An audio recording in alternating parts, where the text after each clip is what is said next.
So come in after Joyce and Sorrows. Yeah, that's a good idea. So I can say copious, wonderful things about Sandra. Exactly. Yes. And then she can cry everything because you don't have to talk. Oh, it's good. We can all cry.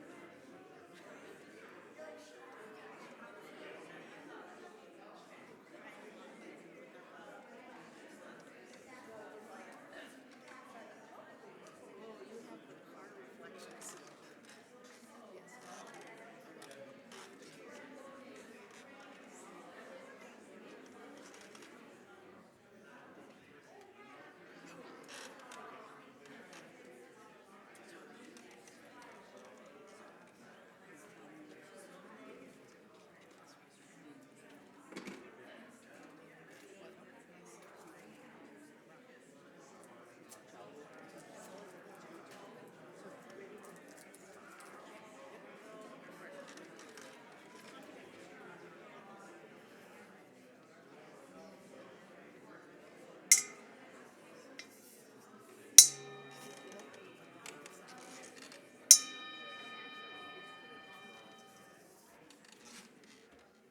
Put it on the pillow and put that on your hand. Okay, everybody's good. That's good. That's good. No, okay.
Good morning.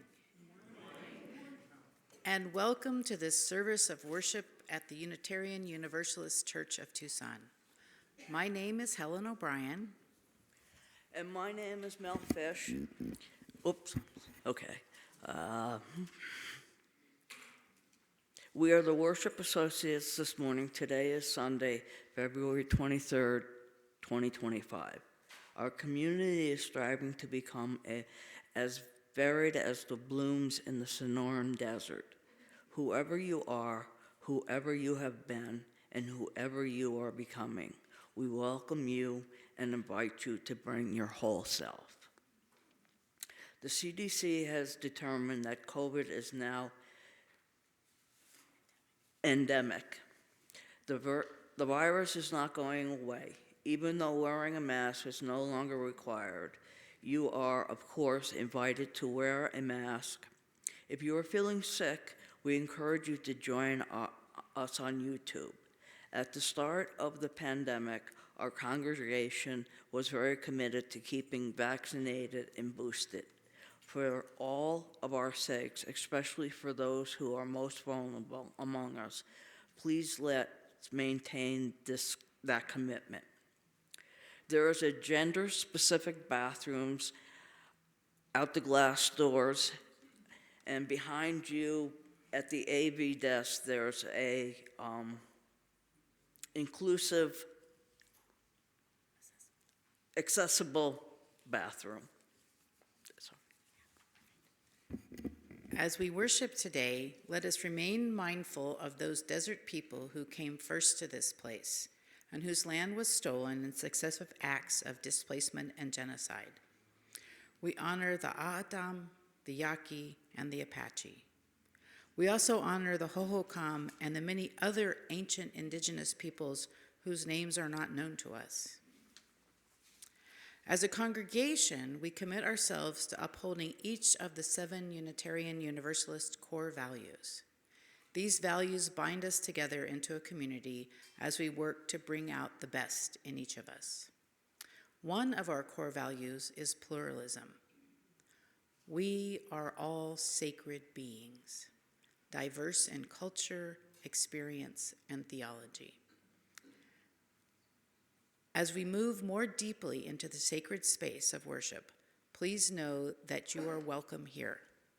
Whether you walked in, rolled, or skipped, wherever you are on your spiritual journey, whatever cultural and ethnic background you claim, whatever your immigration status, whomever you love, however you identify your gender, and whatever way you choose to express it, you are truly welcome here.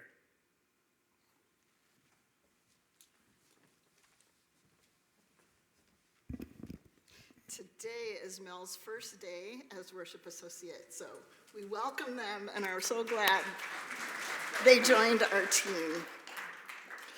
Good morning.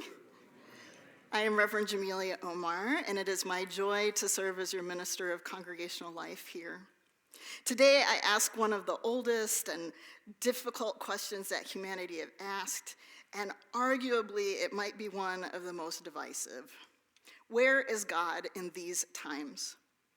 I ask it because we woke up today with not only the fire hose of overwhelming bad news, but also the personal tragedies that we all carry, and the anticipation of more and worse news to come.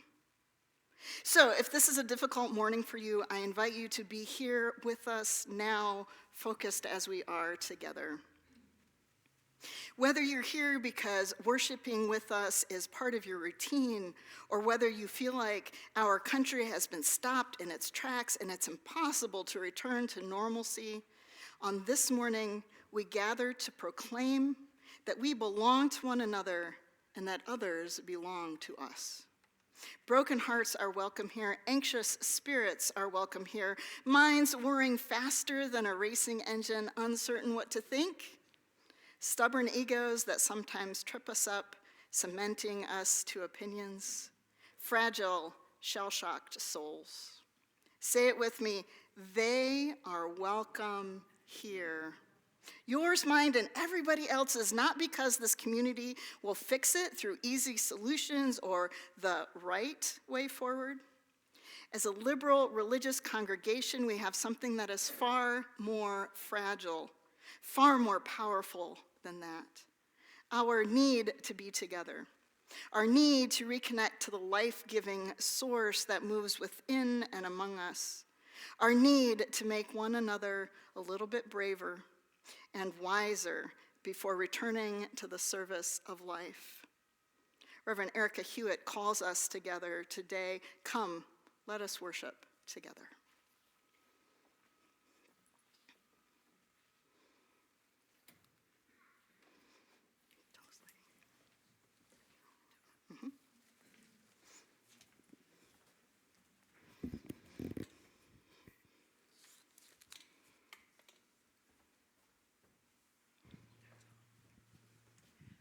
Sorry.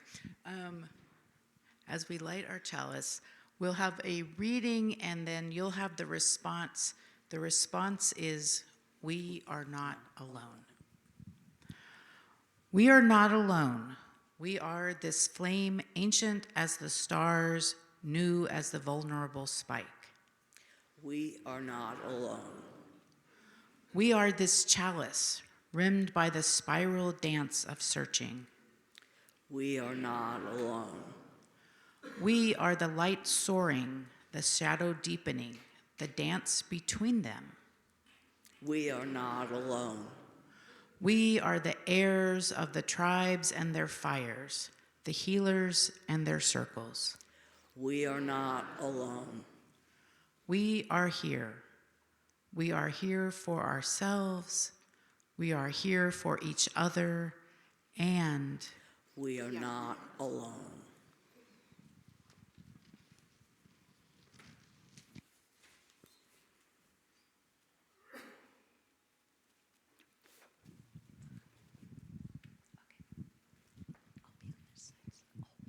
We have three groups.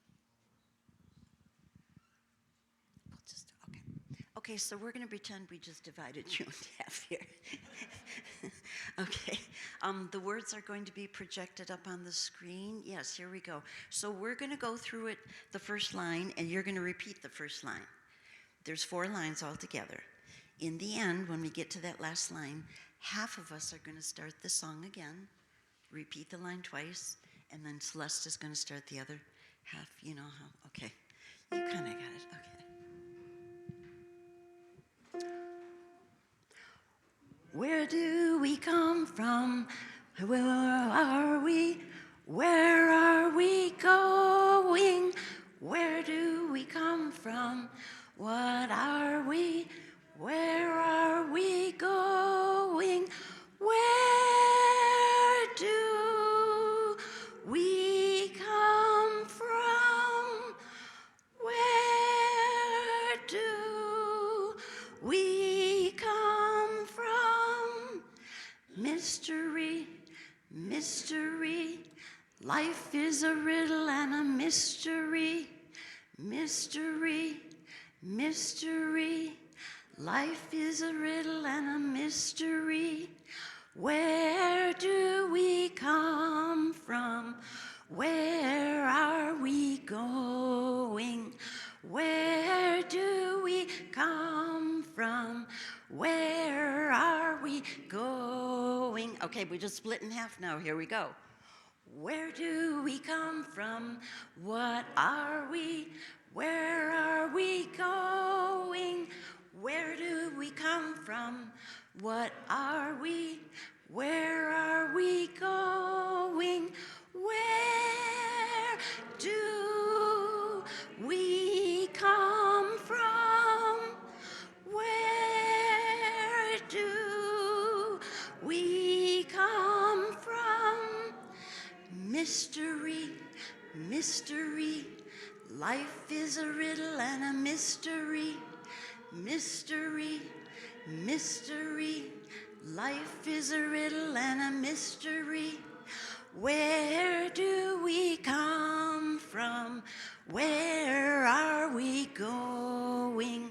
Where do we come from? Where are we going? Where do we come from? What are we? Where are we going? Where do we come from? What are we? Where are we going? Where do we come from? Where do we come from? Mystery, mystery. Life is a riddle and a mystery. Mystery, mystery. Life is a riddle and a mystery. Where do we come from? Where are we going? Where do we come from?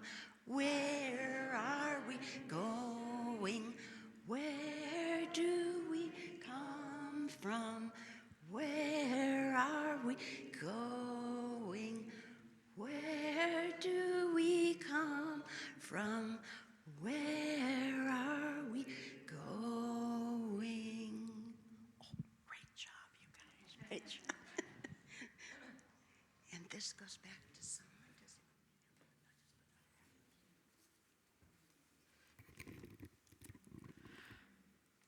Our earth is strong. It can hold our pain and our joy, our love and our anger. Our shared bowl, which we use for joys and sorrows each week, is strong enough to hold the big rocks, our collective celebrations and mournings, and also the smaller stones that will be added to signify our individual joys and sorrows. We who live in the desert know that water is a life-sustaining and scarce resource. Let's remember those who are walking through the desert right now without access to water. We also bring to mind those who are working to provide water for those in the desert as we pour water from a plastic jug similar to the ones used by No More Deaths. If you have a joy or sorrow to share aloud, I invite you to go to menti.com on your device and put in the code 16775188. I just like to make sure that we're, together. I invite those of you here in the sanctuary to form two lines, to come to the table and create ripples of hope by placing a stone into the water to symbolize your joy or sorrow.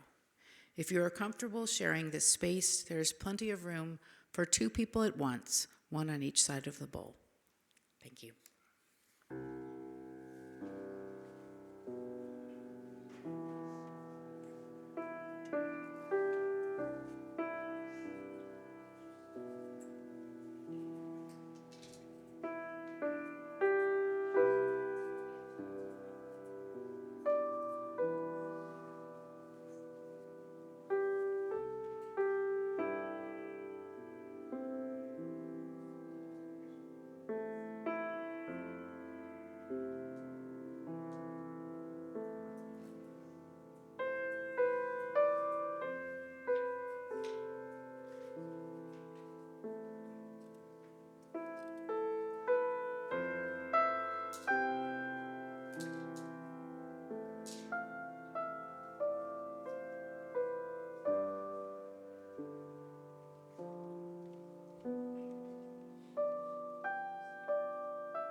Captured on our Mentimeter today, requesting prayers for my 2 children and I.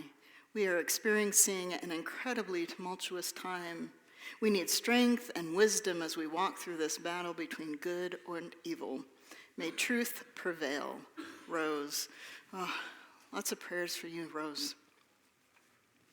I'm a strong believer of higher power. I want to hope and pray my health gets better.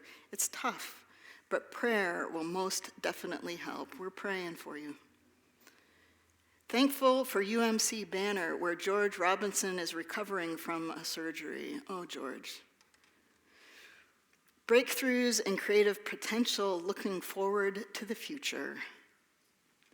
Joy that even in sorrow, finding growth and healing. Frustration in not finding a job yet. Being together in hard times makes us closer, even when far away physically. I have my ups and downs. Sometimes I seize the day, and sometimes it seizes me. Being here in this loving atmosphere helps me keep my chin up. I am glad to hear that, friend. I got kicked out of the parking lot I'd been sleeping in, so I've been moving around to different lots the past few nights. At least I have my friends. Prayers for you, friend. My heart goes out to the tens of thousands of federal workers who have been unjustly fired. Amen, and may they find work. I have a sharing today, as some of us may know, our beloved Sam Meyer, who is going to reluctantly come up here and let me talk such wonderful things about her, is moving away soon with her sons Aiden and Galen. Paul, her husband, has a new job, and they will be heading out for colder pastures in Iowa. And we will sorely, sorely miss you, Sam.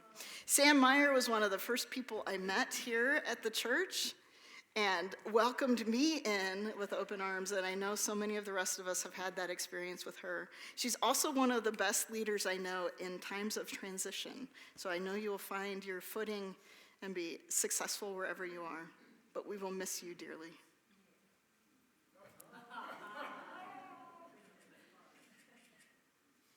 Thank you, Sam, for letting us embarrass you. And we need more volunteers for everywhere, but the CET, and if you're so inclined, the kitchen ministry, and if I didn't say it earlier, worship associates. We're always welcoming new folks. Barbara Peskin invites us into a moment of reflection and contemplation, and I invite us to consider these questions. She writes, "One of the old ones stood up into the morning light and spoke to those who had come back to the river. Now we have come again into this place. It is a good thing. My life apart from you is not as strong. Yes, I have danced and I have told the stories at my own fire and I have sung to all 6 directions.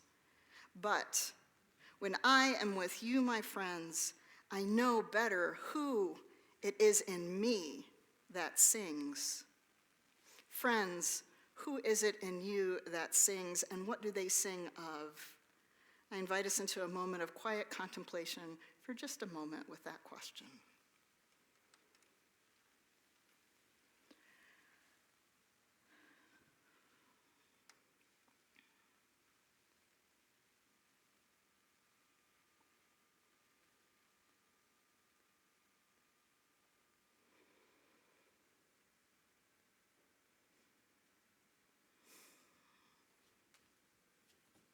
Celeste, I think we're ready for the next hymn.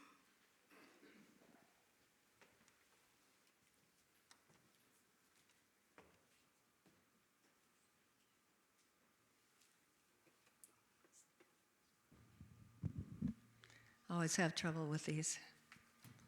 Please rise as you in body or spirit and join us in singing number 1008, "When Our Heart is in a Holy Place."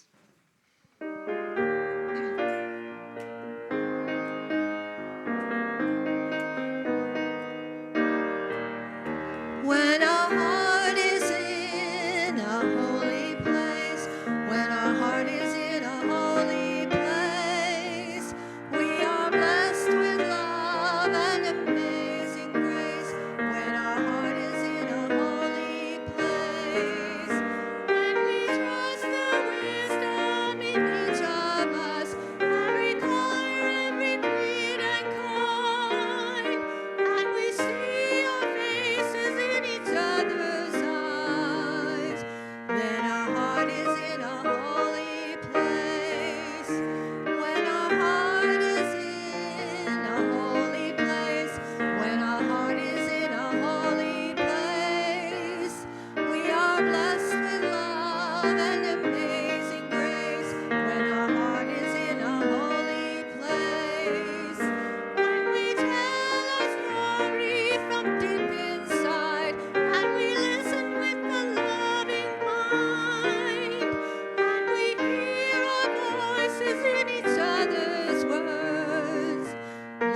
God. That word we struggle to define that encompasses our wonder and awe and nothing at all. We cry out to God, Goddess, divinity, holiness in our first hour and in our last. In moments of deepest pain, agony, trial, in moments of ecstasy, surprise, and wonder. When other words fail, when we are alone, frightened, or in need, and when joy steals our breath, we cry out, God, Goddess, Lord, Spirit, Mother. And we feel their presence a balm, a promise, an assurance that we are not alone.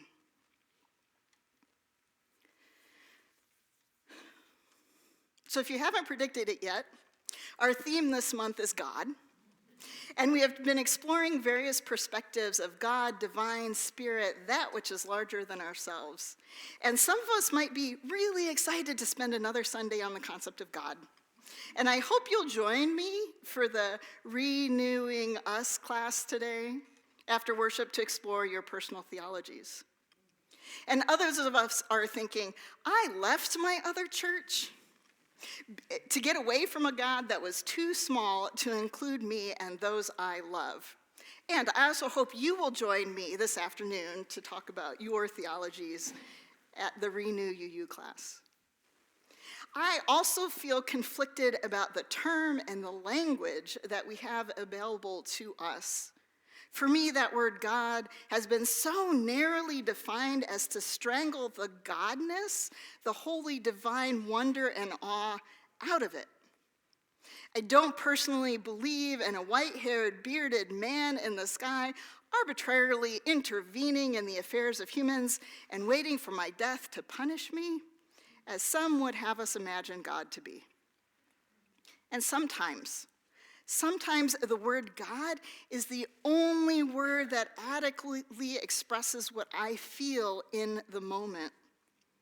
The word God comes to me in moments of extremes, pain, joy, aching, longing. I said, oh my God, when I approached the Grand Canyon for the first time with tears streaming down my face. In those places of stark beauty and nature, I feel the immensity of time and the movement of our earth in a vastness I cannot intellectually comprehend. God is in that moment.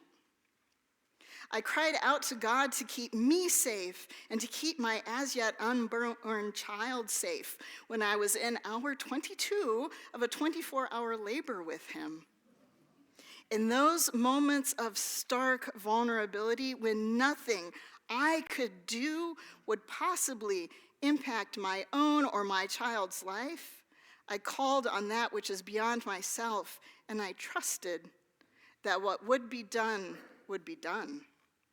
God is in that moment. I recite the Fatiha, the first prayer that a Muslim child is taught in the first book of the Quran, when an ambulance passes by me. A stranger is experiencing something frightening, life-altering, or even worse. A prayer that begs for God's safety and wholeness. God is in that moment. The faces of my children, of your children, of you. God is there. And yet, the words have come to name God's self have been weaponized and so far distorted from this holy love that we find we can't even name that which is beyond ourselves. If words fail the invocation of them, how can we hope to know where good and justice are now, when so many people are suffering and so many others have their toes on the precipice? Where is God, the God of safety, truth, protection for the vulnerable, the love your neighbor God, now in this time when the most vulnerable are being rounded up, deported, families separated, critical medical care taken away, and more and more and more? Now, we are not the first ones in a situation like this to ask the question, where is God now? Elie Wiesel asked this in much more dire circumstances that he was in, and his words serve as a warning for us. He is a Romanian-born Jewish-American author and political activist. His first book, Night, wait, I brought mine. His first book, Night, was one of the first he wrote about his personal experiences in Nazi extermination and work camps. And he went on to write extensively and became a peace activist, being awarded the Nobel Peace Prize in '86. This book, though, his first book, is filled with gruesome and devastating scenes. One in particular stands out. The protagonist of the book, a fictionalized Ellie, is forced to watch the execution of a young child. As he is standing in the group of prisoners watching the scene unfolds, he hears, "Where is God? Where is he?" Wiesel writes that after the child has died, as the other prisoners are forced to watch, he hears the same man asking, "Where is God now?" Where is he? Wiesel writes. Where is he? Here he is hanging here in this gallows. Wiesel is implying that the Nazis here killed God by hanging this child.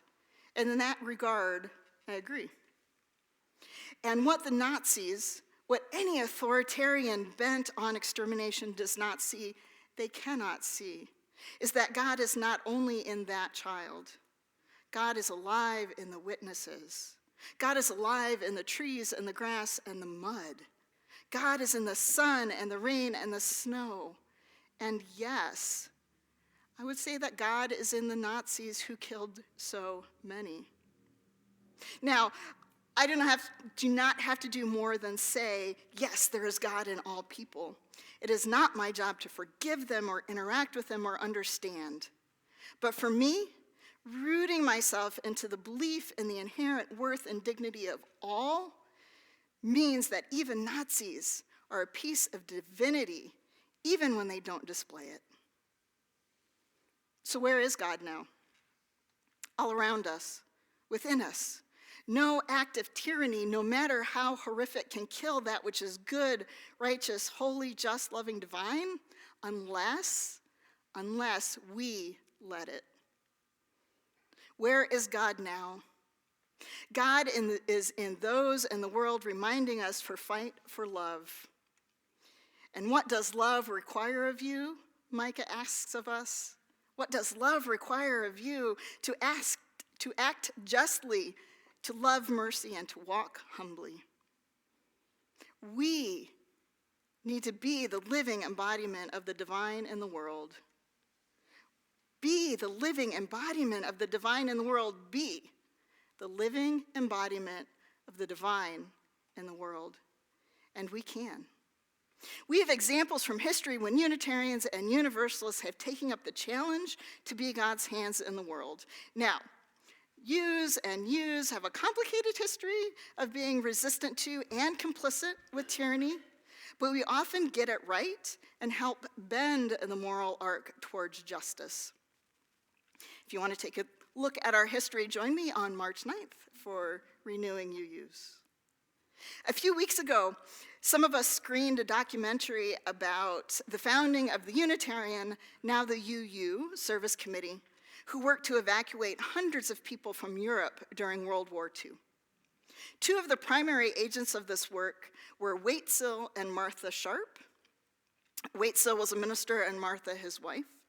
They left their home, their children, their jobs to create ways for hundreds of people, children, intellectuals, journalists, ordinary civilians, people at risk of death and worse, to escape that fate.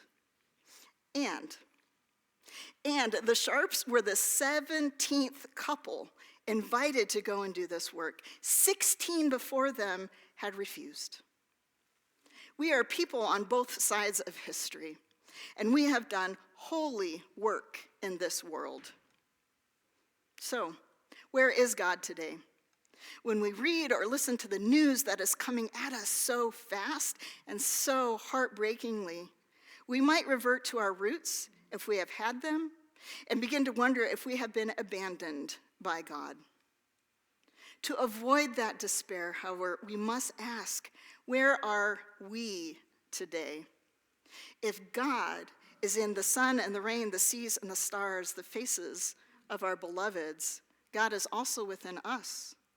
We must be the living embodiment of the divine in this world. We must be the hands of the divine. Nothing has ever saved us or damned us except ourselves. That is the great radical truth that our you and you ancestors passed down. No one is coming to save us except us. And we have theological grounding for this view in the social gospel movement, which sought to remedy a broad array of social ills produced by the first Gilded Age, including poor working conditions, child labor, illiteracy. Social gospel promoted justice and equal opportunity in society. 1870 to 1990, right? Does this sound familiar to today? We would recognize this call by preachers such as Martin Luther King Jr. He was concerned with the whole man, sick, right? And people, we would say today. Not only his soul, but his body. Not only his spiritual well-being, but his material well-being. Sound familiar? Social gospel proponent and liberal Protestant minister Henry Fustic was an early influence on many people. He felt that a church that pretends to care for the souls of people but is not interested in the slums that damn them, the city government that corrupts them, the economic order that cripples them, and international relationships that, leading to peace or war, determines their destiny, should receive condemnation. We need to care about the material conditions of people. Does that sound like our call to justice? To be God's hands in the world? And ultimately, that is where God is today, in our hands.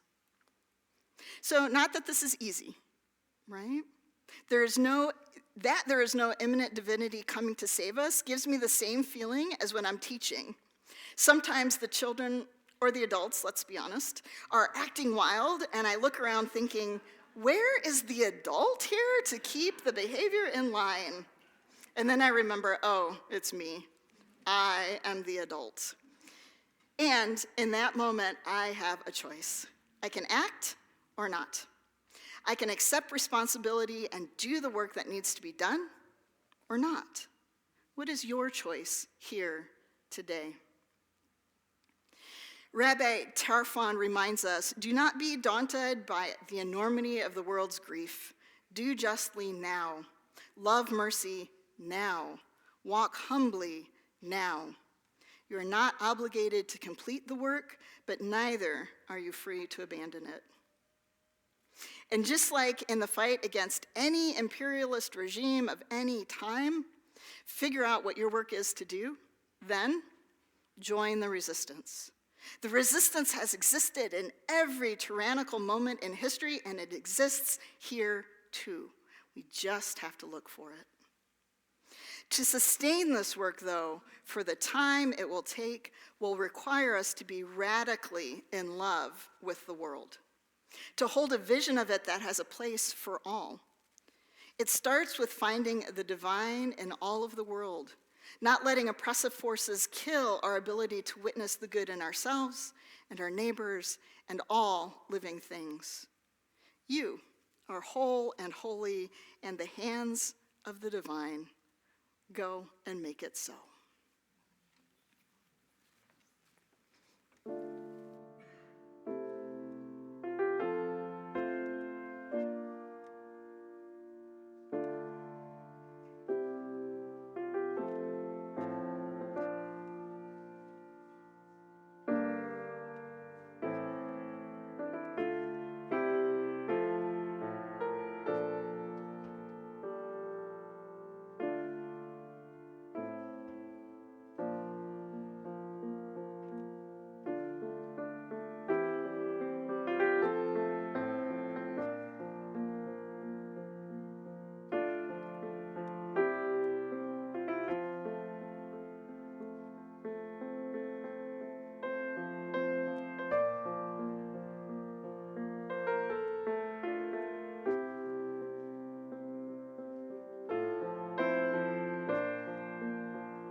However you participate in today's service, our congregation depends on you for your love, your time, and your financial support.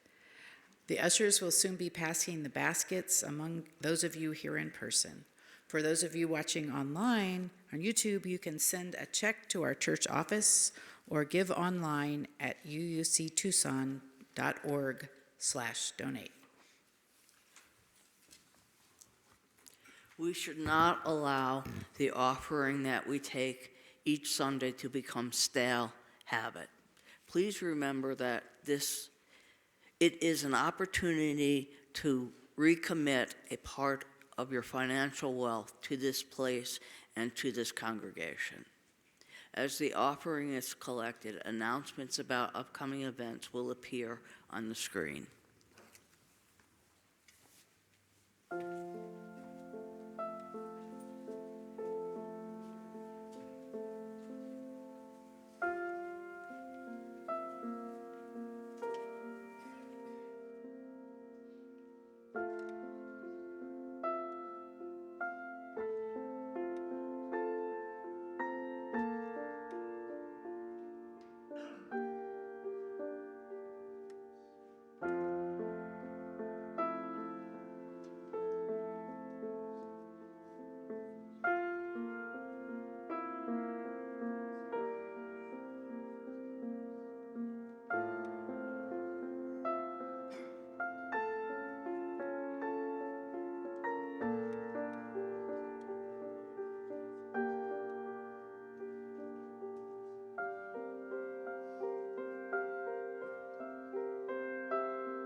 Good morning, everyone, and welcome aboard. Whoops, a bit loud. My name's Alicia. I'm your flight attendant for the day and your board member. Turn that down a little, Dee. I have a portfolio of communications, and please take a moment to ensure that your seat back and tray tables are in their upright and locked position for the flight. Please take a moment to locate your nearest exit. You'll find them towards your back, and during the social hour after this service, you'll go out the exit here and directly across to the other building, where you'll find complimentary refreshments, including coffee, iced tea, lemonade, and an assortment of snacks, which will be available for all passengers. Donations are welcome, also to keep the good times rolling. If you're new, is it loud enough now? If you're new, I think there's nothing. If you're too loud.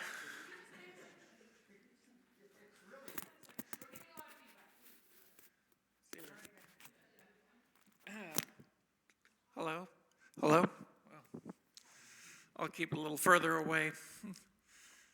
If you're new to our congregation and would like to stay connected, guest information cards are available in the Welcome Center. They're also, if you prefer the digital route, there you'll find a virtual guest information card in the newcomer section of the website. Now for some important updates. Fasten your seatbelts. Registration is now open for the UUA General Assembly. This year's General Assembly will take place June 18th to 22nd, 2025, both in person in Baltimore, Maryland, and online.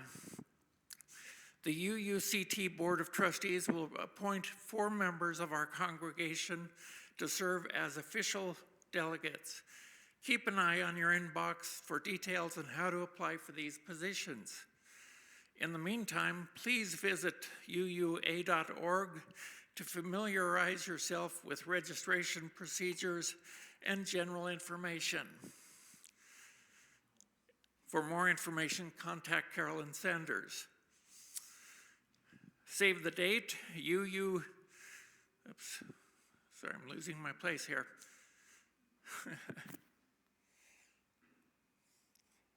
Save the date, UUCT is hosting a screening of the film Join or Die, March 8th, starting at 4 p.m. in the UUCT Holland Hall. Join or Die is a film about why you should join a club and why the fate of America depends on it. It's an excellent film, I've seen it. Bring a friend or two. A Capital One credit card was found in the parking lot outside here. If it's yours, please come up to me after the service. If not, I'll get some in-flight gifts, I guess. But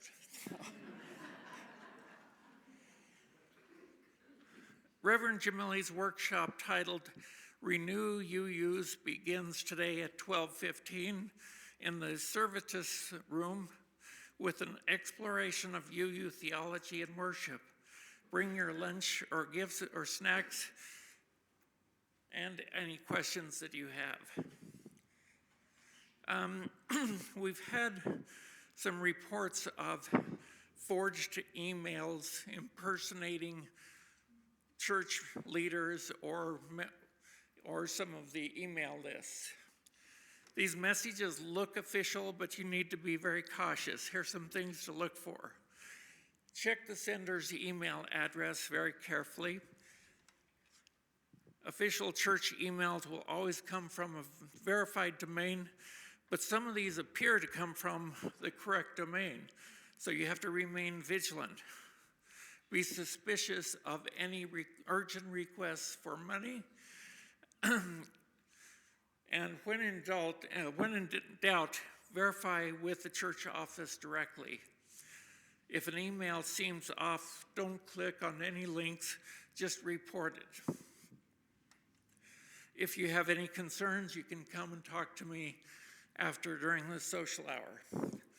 Thank you for choosing to be with us today. We know you have many options on your spiritual journey, so thank you for flying UUCT.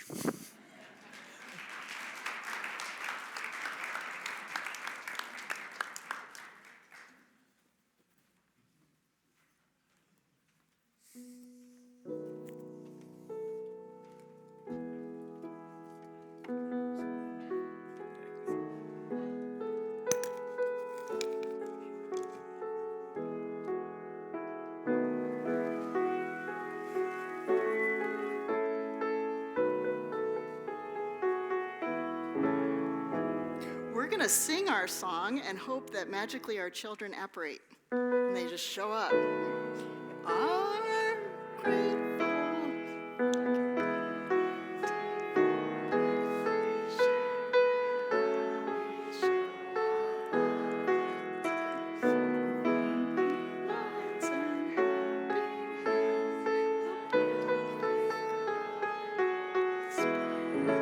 I think we're finally getting that. That sounded lovely.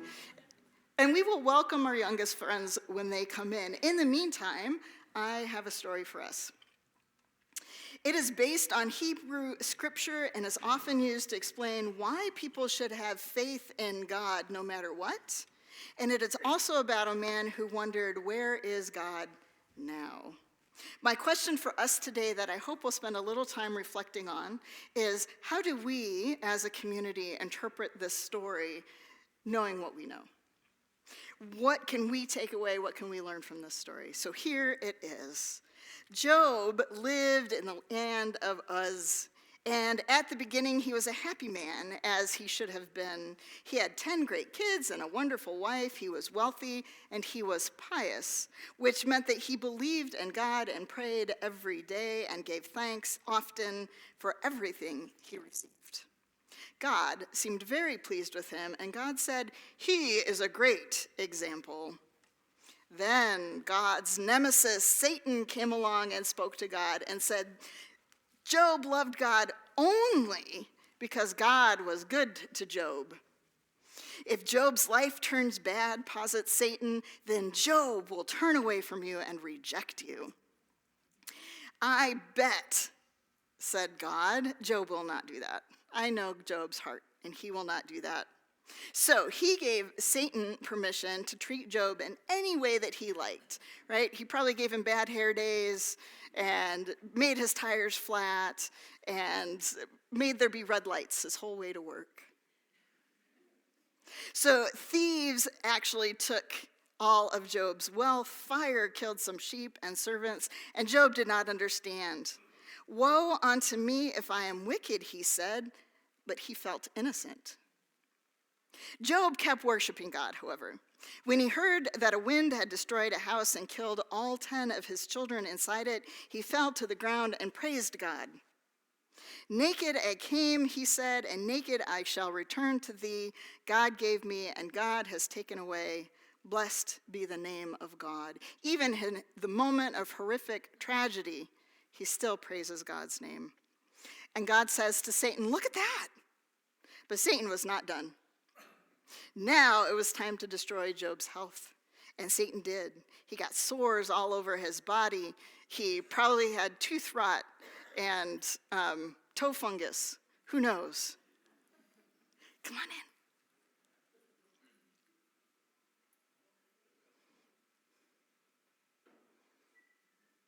If you all want to do your stones in the water, you're welcome to do that. You can sit with your grown-ups, or you can sit in our soft space. Can we recap the story so far? Who is Job?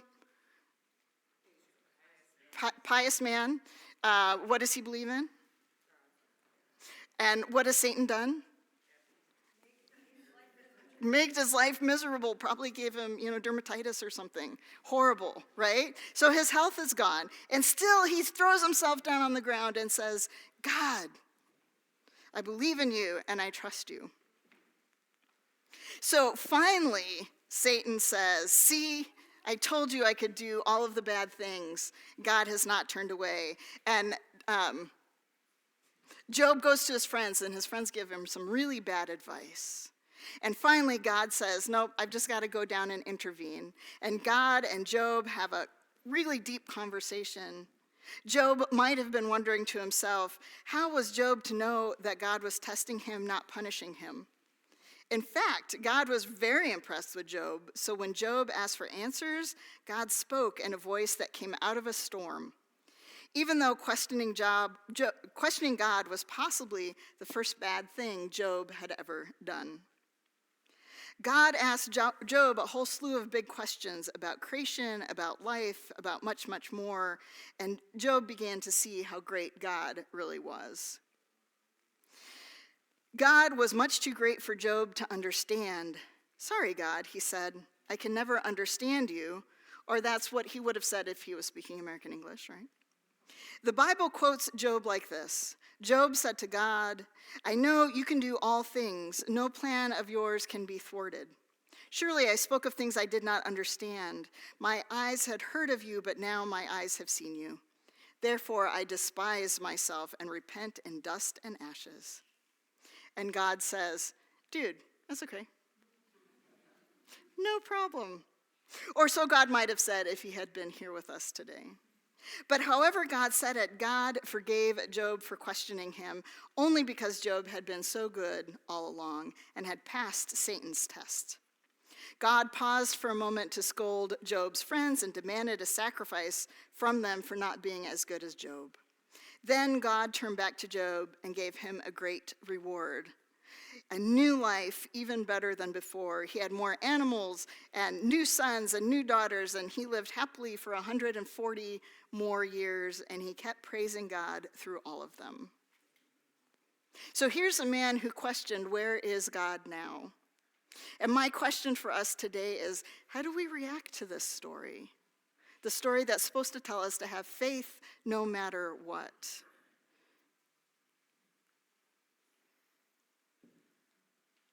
How do we react? Miriam, say it loud. It makes me think we are the United States of Job. We will have to explore that more, friend. Other reactions to this story?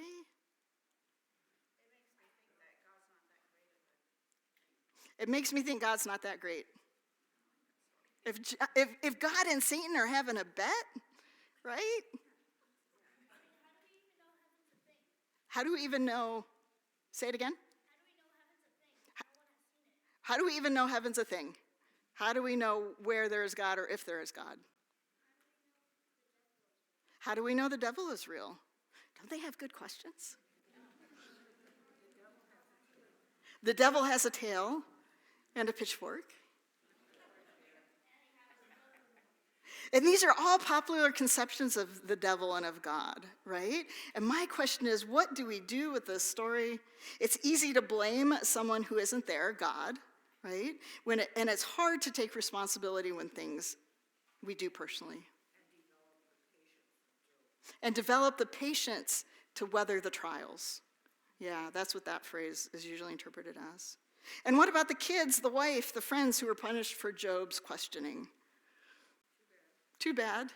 Collateral damage, right? What do we do with that? What if we replace God with love? Does a personified love make more sense at all? I can imagine a time where love has left me and I have felt so devastated and heartbroken that it felt like I was being punished. Have I given up my belief in love? Do I give up my search for another partner? L.A. Wiesel brings us back around and he reflects, we must remember the suffering of my people as we must remember that of the Ethiopians, the Cambodians, the Boat people, Palestinians, the Mesquite Indians, the Argentinian desperados. The list seems endless.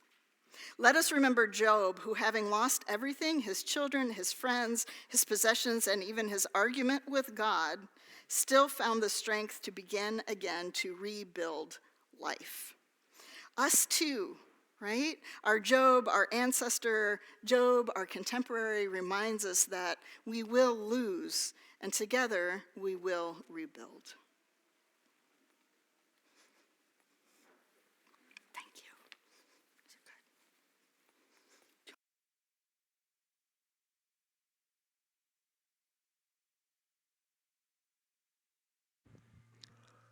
Please rise in body or spirit and join us in our final hymn, number 34, Though I May Speak with Bravest Fire.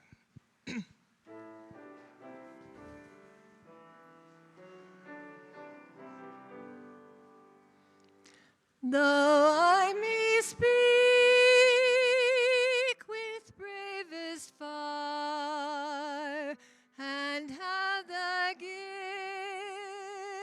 to all inspire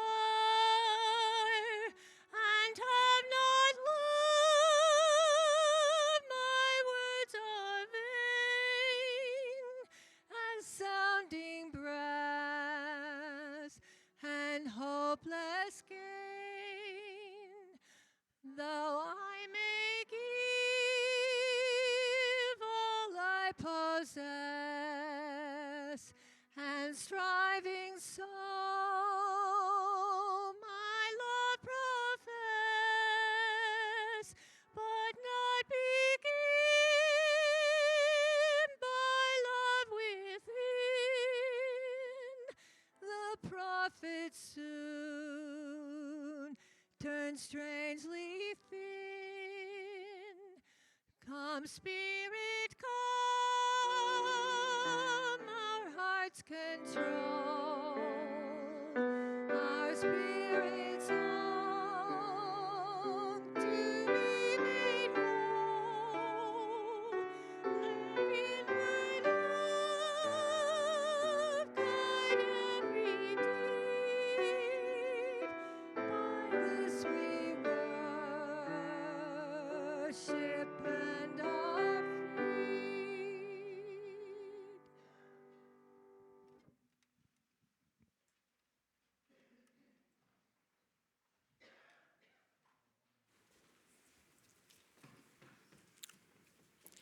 In a time of hate, love is an act of resistance. In the time of fear, faith is an act of resistance. In a time of misinformation, education is an act of resistance. In a time of poor leadership, community is an act of resistance. In a time like this, joy is an act of resistance. Resist, resist, resist.